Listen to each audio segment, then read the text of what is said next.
requirement for every employment, as there is no aspect of work in the 21st century that does not require computer literacy.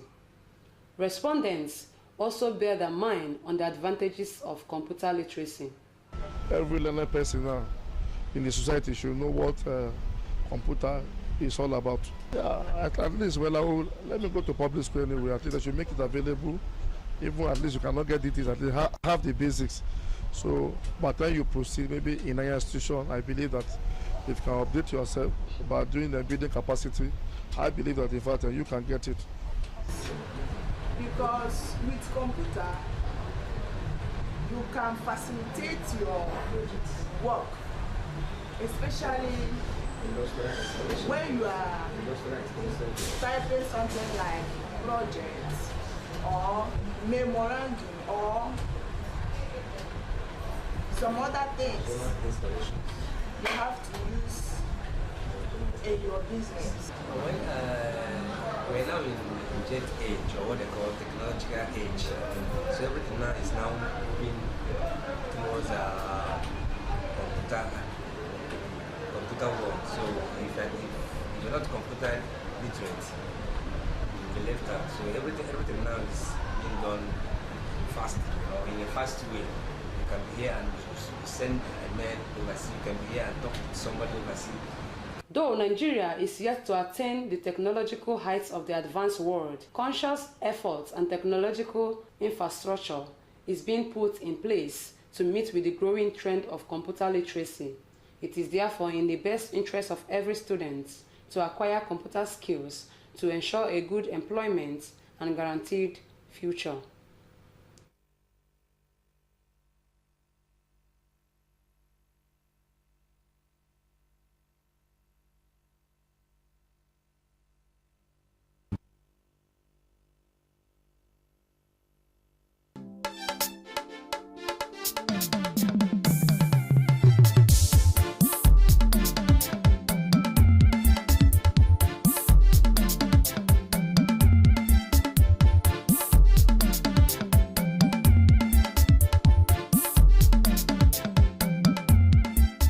Good morning, Abia, your one-stop breakfast show on TV.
Good morning, Abia, your one-stop breakfast show on TV.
stop breakfast show on TV.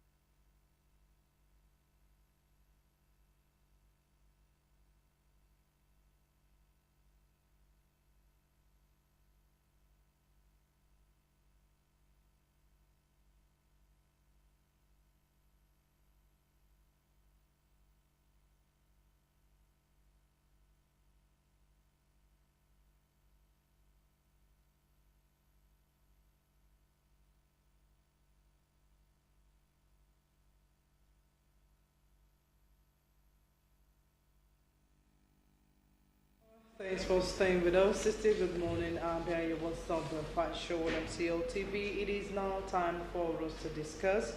And just like I told you before we went on that break, I told you that we are looking at Anambra election, most tests for INEC ahead of 2019 general election. And to discuss with us this morning is Comrade Uche Emeku. Comrade, good to have you on the program this morning. Thank you. Always my pleasure. Good morning, audience.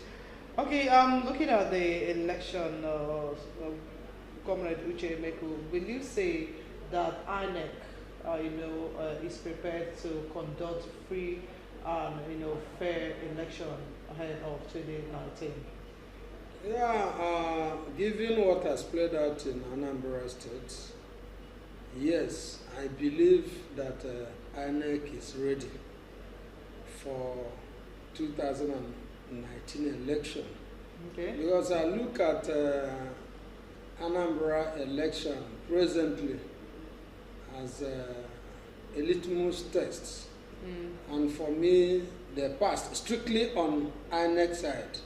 They passed this litmus test. But what we also need to know, when you leave the laboratory, because in the laboratory you have a controlled environment. I mean, you work under room temperature. Okay. But when you are outside the laboratory, there are factors you may not really get to control. And that is where the issue is. For Anambra election, yes, they have done well, given certain parameters or certain variables they were able to put in place. But then, when we go out, when we expand the scope of the activities, you now begin to look at the thing. Because I know the security men were, they were on hand to actually give security. The INEC staff did not also have that opportunity to do the rigging, because you cannot rig election actually without the active connivance of INEC staff. That one was absent in this election because there was not massive turnout. You have a situation of less than 25%, approximately 23.3% of the registered voters came. So it was easier to control with the presence of overwhelming security and observer groups. Okay. So it was relatively easy for them. But then this laboratory, in quotes, test, when we now begin to go into mass voting, we will see how it will play out. How it will play out. Yes, that's just where the problem is. Okay, Comrade Uchemeku, 37 candidates contesting for a seat. Isn't it too much, or do you think INEC could have done something, about it? Well, it isn't too much. That is the beauty of democracy, enlargement of space for contestants. Okay. But then, when you now look into the motive of those that really came for this election, were they there because they were serious candidates? Because out of the 37 candidates, you could only see 4 or 5 of them that is very serious in that election, and namely ABGA, APC, PDP, UPP. Yeah. These were the very serious candidates. Because even at the last minute, at the dying minute, certain candidates had to collapse or had to surrender, whatever. So you see, the number you see there does not actually represent the seriousness of the candidates. But you see certain people trying to create relevance for themselves.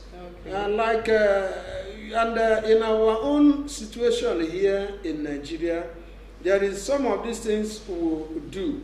When we believe that, certain candidates will become, will be a threat to our ambition, we now prop up candidates in other parties so that you begin to divide certain votes and you begin to push out certain persons.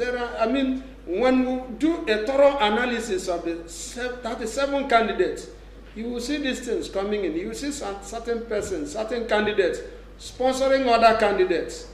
And then on the eve of the election, you will hear somebody come up to say, I have withdrawn, give my vote to this person. Yeah. That tells you that somewhere along the line, our democracy has not gotten to that stage of saying, I am for the service of the people. It is just self-aggrandizement that gave us that 37 candidates. And when you minus 4 from it, you can see that some of them scored near. Okay. Which means they were not even courageous enough to vote for themselves. No family member. That tells you the level we are going. But we are going somewhere. We're going somewhere. I like that. All right. Thank you so much, Comrade Uche Emeko. And we are being joined by Honorable Jude Udachara. Honorable, good to have you on this program this morning. Thank you for joining us. Good morning, Stella. Good morning, Abia. All right, we are looking at a number of elections, the litmus test ahead of 2019 general election. Looking at what played out in Anambra, do you think that INEC is ready to conduct free and credible election in 2019? Well, I think they still have got some time to correct whatever shortfalls they've witnessed. They've observed with their system. I believe there will be an improvement come 2019, especially with the new electoral law the National Assembly has passed, empowering them to fully automate the electoral process. And the next chairman coming from TED Fund, where we've seen almost all the universities gone digital. I believe really that is going to improve on the elections come 2019. Yes. What has everybody, all the candidates at least, they all accepted the results and they commended INEC, even though they expressed their concerns about some shortcomings. But come 2019, INEC will improve and give Nigerians a credible elections. I have that faith in the chairman of the INEC. Confidence. Okay. Now, 37 candidates contesting for just a seat. Don't you think it's too much? What would have INEC done to this situation? To conduct elections for 37 candidates, for me, is rather too cumbersome. I so much believed in the IBB arrangement of 2 parties for this country. Unfortunately, Nigerians jettisoned that idea. America, with the doing of democracy, the watchword of the watchdog of democratic principles, as big, as old as a democracy is, America still has 2 major political parties. Yeah. And then provisions for independent candidacy. And then democracy is just, let's say, Second Republic, 18 years old, and we're having 37 candidates. That means 37 parties fielded candidates in Anambra elections. Yeah. It doesn't just make sense. Okay. And more parties are being registered every day. And INEC, as long as you apply, it's like INEC goes ahead to register new parties, and so far has never deregistered any parties for lack of seriousness of performance. So I don't know how far we can go with that kind of arrangement, where you have to, in a ballot paper, you have to make space for 37 party logos, and then that's why most times voters, the elderly women in the villages, most of them who have got bad sight, cannot even read, cannot even see the logos of parties. So we really need to think about it collectively. That is, in the constitutional amendment, we really have to fix the number of parties we can have in this country. All right, 37 is rather too unmanageable. Unmanageable. Yes. Okay. Thank you so much. Comrade Uchemeko, are you in agreement with what Honorable Judo Data said of two parties for this country by IBB, as we just said? Well, I don't think I particularly agree with that, because democracy is all about liberalism, it's about freedom of association, it's about freedom of worship, it is about fundamental rights of the citizens of that country. Well, IBB is unfortunate to say, under his controlled kind of democracy, controlled, that's my operative word there. Under his controlled kind of democracy, he destroyed the politics of this country. And if I had the time, I could go down the lane to show you how. Because it was after IBB's controlled type of democracy that you start having money bags that hijacks party structure and impose candidates willy-nilly. So, I mean, it isn't a good thing. Let me tell us, when America started their own, constitutional democracy and liberal democracy, a lot of parties were registered. But as it is in the free market economy, if you produce what I don't like, I won't buy. And when I don't buy, you don't go ahead producing, because you'll only be producing for the dustbin. And so, in this case now, let them, the merrier the better. In fact, INEC did deregister some party earlier on. In fact, they were at 50 at a particular point before they came down, and then started moving again. And then you have these legacy parties coming down to get APC. So I believe with time that we will come to that stage where certain persons know that their party is not ideologically based, because it is all about ideology. It is all about, okay, if your constitution, if your manifesto is the same thing as this, and I have a better candidate coming from this, and you're giving me a better candidate, I am not going to go there. And so with time, evolution will take care of everything. And some of those parties that cannot adapt will also fizzle out. So I believe that if they like, let them go to 100. After all, in the Anambra election, like I said earlier, some scored zero. Yeah. And then if you consistently score 0, won't you want to leave what you're doing and join another party? In America, yes, the two major parties there are two major parties, the Republic, the Democratic, but you still have the Liberal. You still have the Liberal in the background. Then you have regional parties as well that, control certain districts. And then with time, I believe we'll make this thing.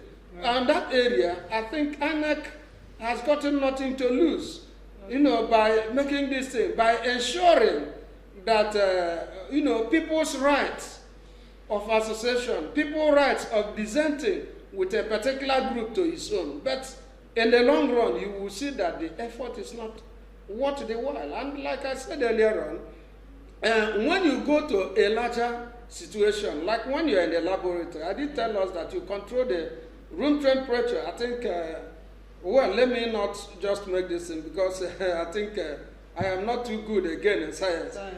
But then you find out that when you leave the laboratory environment, there are so many factors that will now begin to attack. Like when you go to 2019 now, you find out that tribalism will come into the game. You come out and you see that partisanship will come into the game. You will also see that language, like Anambra case, is a strict case of one language, one people, one culture, one identity. But when you leave that space now, the question is, will INEC be ready to take care of these things that will have to come at the end of the day? But so far, so good. Then the security arrangement in Anambra State will be stretched to its limits.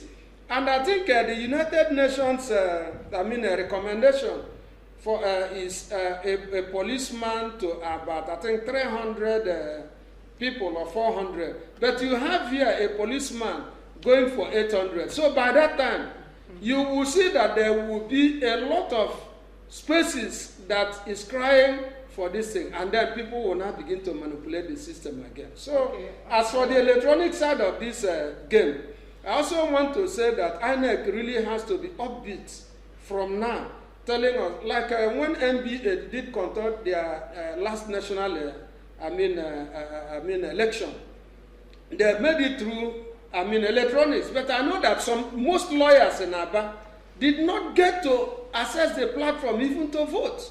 Right, and I think that is the basis of certain challenges that is going on. That's going on. All right, we'll get to that electronic voting system. Honorable Judu Dachara, you said something that you have this faith that INEC is ready to perform very well ahead of the 2019 general election.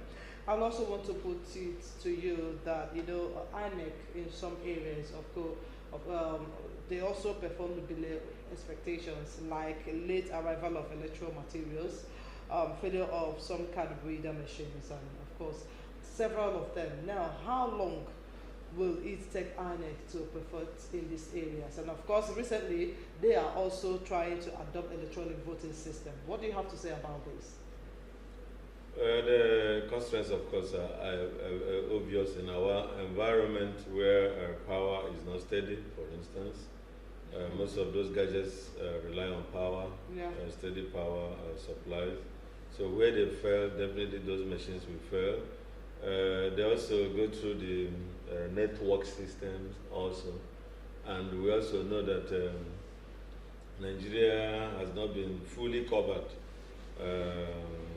by internet. That is, internet access is not available in every part of Nigeria. Let me put it that way. So that's what gives rise to such shortfalls. So as long as INEC is doing their bit, then the other government agencies should also step up their duties and their functions. Power has to we have to increase power generation and distribution. All the networks have to spread. It's not INEC job to do that, because they have to transmit the results. They have to from one polling unit to the collection centers and all that. So it's a whole network of duties and tasks and responsibilities. So the government of the day, they've got that responsibility to ensure that the necessary infrastructure is put in place so that automation of our electoral process can be smooth, like it's happening in Ghana. Ghana is just our neighbors here. My comrade, there are two major parties in Ghana, and their democracy is wonderful. South Africa, almost two. We're hearing of Kenya, we're hearing about two parties, and Britain. So, having 100 parties does not make any sense. There should be a proviso in the constitution, electoral law that says if any party does not secure at least 10% of the votes cast in an election, they should be automatically delisted. Simple as that. We should be able to put sanity in the party formations. I mean, America, yes, you can be a Democrat or a Republican, and then you decide to be a liberal. That's have other policies. Let's see who's on the line. Sorry to cut you short. Hello. Good morning. Hello. Good morning. Good morning. Hello. Good morning. All right, I'll go ahead. So because I can't imagine 50 ideologies. I mean, it's always known as the Democrat, or socialist, or liberal. You know, not the variations are not so many. You know, so but to have 37, I've seen ballot papers. I've run for elections, and I've witnessed the difficulty of voters identifying the party logo. I've seen no matter the machine used in printing these ballot papers, you can't make visible the party logos when the candidates are so many. So we need to tell ourselves the truth. Let's see who's on the line, sir. We need to tell ourselves the truth. Hello, good morning. Reduce the volume of your television set before calling us, okay? Go ahead. In the past, government used to give subventions to parties, and that gave rise to every group, every person going to register a political party, hoping that government of the day will give monies to parties and all that. So people just collect this money and then go home, pocket the money. Next year they come out again. You know. So. Let's see who's on the line. Hello, good morning. Hello, good morning. Reduce the volume of your television set. Okay, go ahead, sir. That most times, if government give them the money, they pocket it. They share the money among the few party members. I know you're smiling. You need something to add to. Yes, I want to say. Yes, I want to say something. You see, in a liberalized democracy, it is the outcome that determines the direction. Like in Nigeria now, why is it that people, when they get visa to America, they'll go and do a Thanksgiving, even though they don't know what they're going there? It is because of the nature of leadership here. In a democracy, if you continue imposition of candidates willy-nilly, I mean, you see certain persons will have to go out. So I believe that you don't live an environment that favors you, an environment that gives you an opportunity for you to express, I mean, your feelings, your thoughts, even though it might be in the minority. So why you are seeing this kind of thing is because of the hijacking of the political party structure by those in governance. By those in governance, now looking at themselves as the de facto figure that will say something.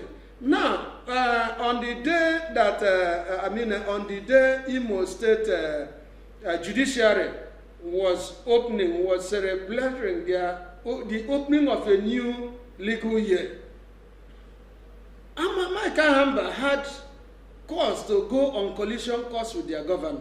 And did you know what the governor said? He said, I know you want to take over from me. I cannot give it to you because you are an old man. I will give it somebody that will take over from me must be 50 or below 50. What does that tell you? It tells you that somebody somewhere has a dictatorial tendency. Somebody somewhere does not want somebody to really come with his own God-given talent. You see, whether you are old or whether you are young, the important thing is that you have a milk of human kindness in you. And so, whether it is about going there because of the subvention, which might also be partly true, but then it does not, in any democracy that must strive, that is people-oriented, that must be, according to the speech delivered by Lincoln in Gettysburg in 1864, that democracy is a government of the people, by the people, and for the people. It is not a definition of democracy, but it is an intent of why people should also come together, because in democracy you talk about a lot of things. You talk about the rule of law. You talk about the rule of evidence. You talk about the obedience to the state. You talk about constitutional democracy. And so if we must go ahead, we must have to allow people to fail and then to join, because when you try and you cannot beat them, obviously you have to join the party. It is not trying to conscript us under slave masters or masters. It is not good. I believe that what INEC has done so far in the area of allowing these candidates to do it, it is good. And now that they have done it, no candidate is interested in going to court, because they have seen the transparency of INEC in the thing. And I want to tell you, in the next 4 years, some of these people will find a way to get into the system. Thank you very much, Honorable Judu Dachara. Godfatherism and presidential support seems to be coming to an end. What do you think will be its effect come 2019? Well, the Anambra election is an eye-opener, and it sent the signals, warning signals to people who are jumping into APC, thinking that once you're a member of the party at the center in Abuja there, that is a license to hijack government at the state level. You know what I mean? So even a few days to the election, the son of Ojukwu jumping into APC, believing that that APC was going to win the election. We had Joseph Okalu saying they were going to take over government in Anambra. I mean, they were jumping all over the place.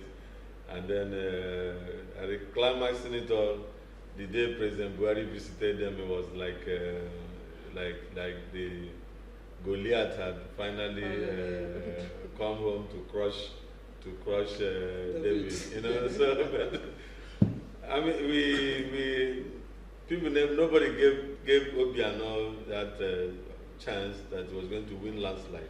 Yes. So the Anambra is a signal to our brothers who are living mainstream parties in their states and jumping into APC. APC. Let's where the salvation is going to come. Gentlemen. Hello. Good morning. Good morning. You're welcome to the program, sir. Tell us. Thank you very much. Mr. Kichweze, calling from Abba. Okay, Chikweze, good to have you on the program. Good morning. Good morning to your guest. Yeah, Kechukwu, I salute your body. Thank you, sir. My Anambra election has come and gone actually. For me, it's a little credit to the INEC. Beside 2019, we are going to see what happened. Because it's only one particular state. So we should not give everything to them. But my main concern there is no soul was lost. Because I'm more concerned about soul. Yes. Here in Nigeria, we don't value life. So the most important thing in Anambra State, there was no single soul lost there. I give credit to God, not the military, because most of the people were into due to the militarization of the election. In every year was militarized. Both police, paramilitary. This is not how election should be conducted in Nigeria. You know, when you are going out to vote, you see such a heavy military in your area. I think you will go back. You will see a lot of dogs roaming around the street. We have more than 220 dogs in Anambra election. So I don't think that we should be expecting such a thing in 2019. Then concerning what the Honorable Disputed said now, I don't think it's a wise decision for anybody PDP jumping into APC. You see, jumping into APC cannot even bring you up, but rather it will bring you down. So I urge our people to stick in your party, to stick below where you are. If you are a good man, if what you are doing, people will notice. This time around, when you come out, you know, you sit down higher. Start telling us one thing and another that you have not done. Now, 2019, put it in your poster. We are no longer like president. We are seeing that thank God for this thing that you make has set up now. So for those in government that not really doing well, only doing well in Mahaja online or in other social media, 2019 is coming. So everybody should rally around and support what the NEC are doing now. So much interested and so much love what they are doing now. Thank you very much. God bless you. That's a good one. If you know, Honorable Judo Dacha, let me also re-emphasize what he said. He said that if you are in any position in the States or anywhere, that what you need to prove to the people for them to, vote for you the next time is for you to, on your poster, you write out things you've done for the state that this time around they are not blindfolded. So we're just giving it up to you to pass it on to some other people out there. I don't know if you want to. The Nigerian voting population and the Nigerian public, has become so enlightened. Let's see who's on the line. Sorry to cut you short, sir. Hello, good morning. Yeah, good morning. Good to have you on the program, sir. What's your name and where are you calling us from? Yeah, my name is Chemela, calling from Omonga. Good to have you on the program, Chemela. What's your take on today's discussion? Hello, good morning. Yeah, I think I go a little bit of what Honorable Judo Dacha this time around. I support him on the number of political parties in Nigeria. Now, the problem is too much. Too much. The level of disgrace here will have fast 30% of voters going where and when to vote. In another the type of or cover something voters, they have up 10,000 invalid votes. That's too much. So in a system, I'm not saying that it should be regulated. But because of it, that because outlets allow it to move from one party to another. Because of the election, if I see somebody in TV, who not primary, join another party, and when you join from that party, you move from that party to another party, until you get to the zero party. So if either can reach a deadline and say, please, if you lose the primary in this job, in this particular party, you don't have time to contest the other party. So you should be guided. You remember that the reason that first primary in one party, that moves to another party. So I think that what that has been. But now, 10 parties is okay for us. And I'm not saying, I don't know what happened in Nigeria to go for that party. And who are those contesting people? Who are they? For Ireland. But I think that 10 is the last number. Thank you, have a nice day. Thank you so much, Chemela, for that contribution. So I was saying that the literates become so enlightened now that the world is becoming a global village.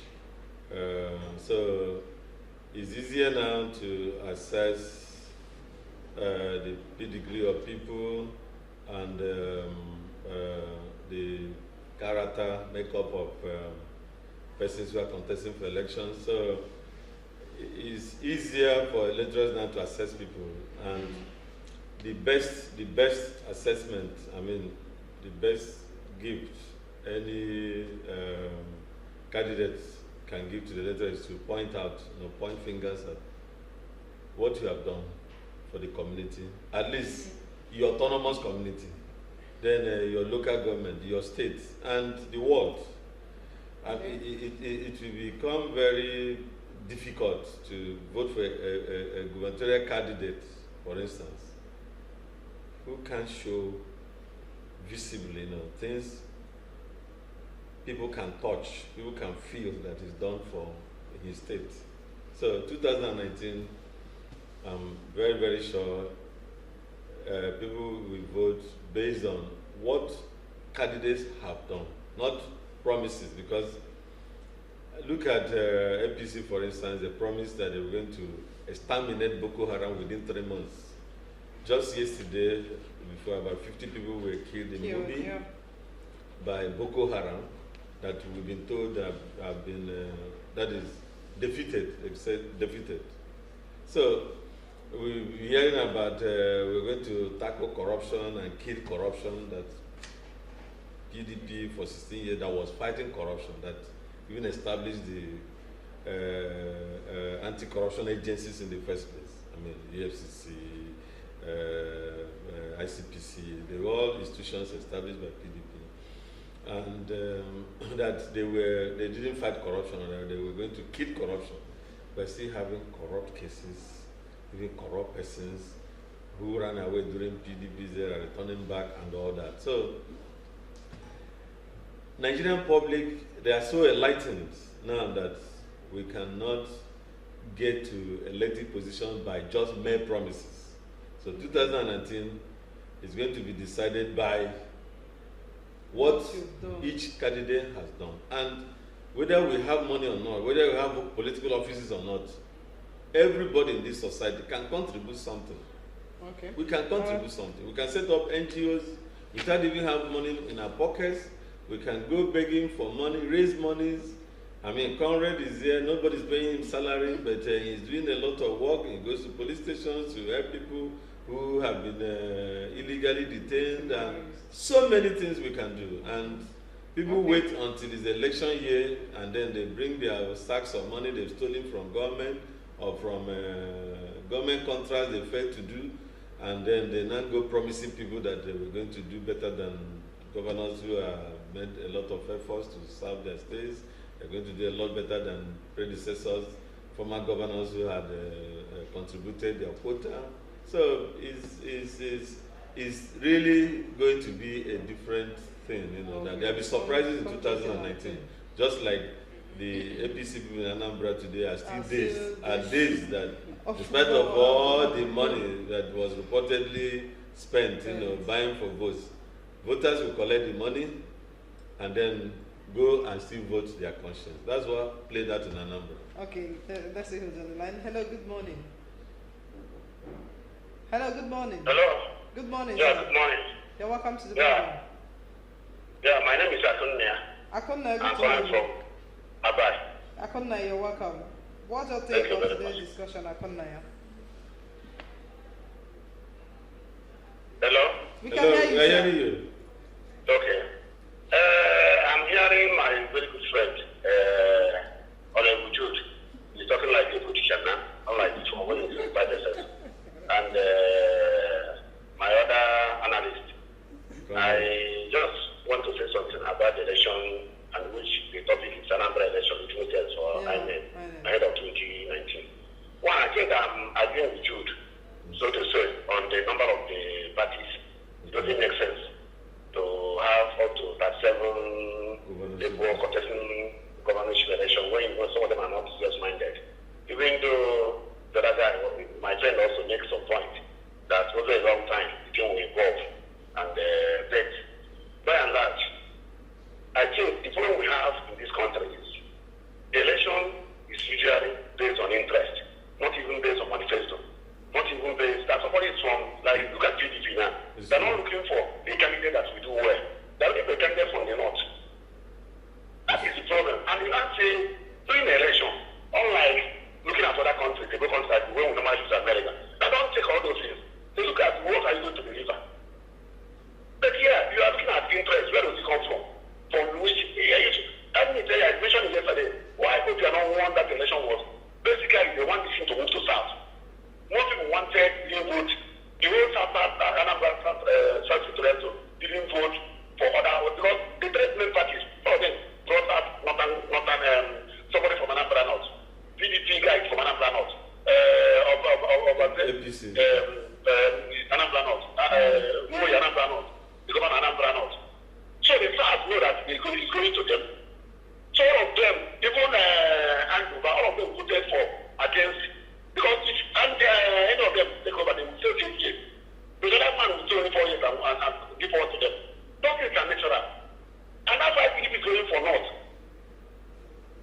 And they will not find that in most cases, APC may win the election. Because the Southerners will say, let's try completely North so that it will come back to us. These are the problems we normally have in the country. Yeah. So, and they coming to INEC, this new test for INEC. My sister and the people is beyond us. The problem in this country is beyond us. Bye-bye. Bye-bye. Thank you so much. Comrade Ucheweka, I want you to react to some of the issues raised by Akunya. Yes, like I did say earlier on, as a humanist and as an activist, you don't curtail people's rights anyhow. Okay. You have to bring out a condition for curtailing their rights. Like I did say that in any economy, the marginal companies or the marginal individuals are the the last to come in and the first to go, depending on the competition in that stage. We know that when we started this democracy in 1999, PDP was there, AMPP was there, ABGA was there, and some other, AD was there, and some other parties. But with time, we saw expansion because of the agitation, because of the imposition. And when AD, lost certain grounds, they evolved into ACN. And from ACN, they now came out with this APC, collapsing some of those parties.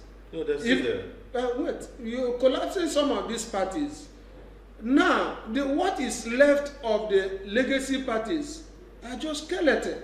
So what I am saying is this: if INEC is going to bring down the number of contestants, there should be, variables stated, like you didn't win any House of Assembly, you didn't win any House of Representative, everybody will see it. Certain parties will be collapsed into regional parties, which means the area they have their strength, they can go in there. Because why you are doing this is that nobody blames the umpire for inordinate attack against them. And then, now, because we are now talking about INEC, yes. When you look at how the parties managed to get 3 candidates from the north, you still have to now sit down, go back into your laboratory, look at the physiology of the parties and individuals, look at the psychology, look at the mental attitude of this party. What do they think will give them this thing? It is not just an affair that everybody agreed, but certain parties believe that if we use this strategy, and this is the strategy that I believe that will give us also what we want, so that at the end of the day, nobody's feelings will be hurt. As for the election, we are not yet talking about the election. We are talking about INEC as the umpire, as the referee. What have they done in Anambra? They need to replicate, or they need to amplify, so that the whole nation will gain. And I did say yesterday that INEC had a register of voters of 2 million, and now they have less than 500, which means if the 2 million had come, would they have succeeded to the level they have succeeded? And that is where you now begin to bring the facts and the figures and begin to test each one of them to see what it will give you. Now, INEC, so far so good. If we get to the larger Nigerian society, where you may have up to 79 million voters, and if 50 comes, when you begin to enlarge these things, what is the success rate you're going to have? Jesus had 12 apostles, and only one person, 1/12, and which is about 15% of the number of apostles. Look at the havoc it's causing in the world, because when you bring that bread and they put yeast inside that bread, you now begin to see the multiplier effect. It begins to go this way. Is INEC able to use Anambra 2 million registered voters, less than 500? Check against the security agencies there. Look at the staff they have there. Look at the late arrival of materials. Yeah. Will they be able to take this thing? I think for now, in the laboratory, INEC appears to be passing. But when we go to the larger society, I tell you, INEC is faced with a monumental failure unless they give us a model that is this thing. And remember that a model... Which is the electronic voting system. Good. Remember that a model is an abstraction of reality. I don't think it's realistic. That is what I'm telling you. So we need to, over the time, we need to look at the activities of INEC. Remember, INEC has this idea of after every election, when you go to the office, you won't see anybody there again. Where do they go to? what do? Do they know that their exercise is continuous? You see, when we come to the candidates and who did what to pass what, when we come there, by the grace of God, I am compiling the activities of certain persons, which, if I am given the opportunity to come on air, I may not call their name. I will not look at the parameter. No, but I don't think they disappear after the election. The INEC offices are open. Go to Aba North. Go to Aba North. You won't see any person there. No, they work. When you go to Aba South, you see that some of those you see there are sleeping. I am an active, as a human rights activist. I'm also a politician. Okay. Don't forget that part of what we are discussing is how to elevate our society so that everybody can have this thing. Yeah. I was in Akwa Ibom the other day. I mean, I saw public water. I went into a shower and I had a feel of fresh water supplied by the government. We are not there yet. We will still get there. We will know what public utilities is doing. But for now, INEC, so far so good. But let's see what happens. All right, Honorable, tell us, do you think that INEC can do better with the introduction of electronic voting come 2019? I have strong faith in this country. I have strong faith in INEC. I have strong faith in the current chairman of INEC because of what he did with TED Fund. I mean, we can see the effect in all high institutions. I mean, most of the structures you see in every polytechnic university, majority of them were done by TED Fund. So the chairman of INEC has been a good technocrat, has been in government, and he's brought a lot of innovations in the TED Fund where he worked. And I always tell people that he's very friendly with technology, and that's why he's made a case for full automation of electoral process, and the National Assembly has given him a go ahead with the new electoral guidelines that has been approved. So we'll be looking at the next 12 months for the acquisition of the hardwares and the training of the personnel that we use the hardwares in giving us automated electoral process like it's done in South Africa, India, and other countries. Even with the failure of electricity, just like you pointed out when we first started. Well, the government of the day, APC, because INEC is an agency, the commission under the presidency, under the current APC government, the chairman will do his best, and then the executives, the ministers for power, the communication, they also have their duties to give him support. The support ministries and other agencies, they have their responsibility to also assist him. Yeah. So it's not just one man's task. Yeah. Buhari has it as a duty to give this country the first national election is going to conduct. As an elderly man, a former military president, and then as a civilian president now, he has that duty and responsibility, whether he's running for a second time or not, to give this country the first ever electronic voting system, the first ever, there will be indisputable elections like it's done in developed world and developing world like ours. All right, so it's a tax and it's a duty, and he should go for it. Thank you very much, sir. Thank you very much for that wonderful one. Gentlemen, this is how far we can go on today's program. Thank you for making all your time to be with us on today. No potential for you. It's okay. You've done that. But I wish one day we would discuss TED Fund under this man. Right, and I will shock you with facts and figures. I will shock you. We'll do that some other time. Thank you so much, gentlemen. All right, it's still Good Morning, Abia, your one-stop breakfast show on MCL TV. We'll go for a break. When we come back, it will be time for sports update coming from Kekon Gabriel. Please, just stay back.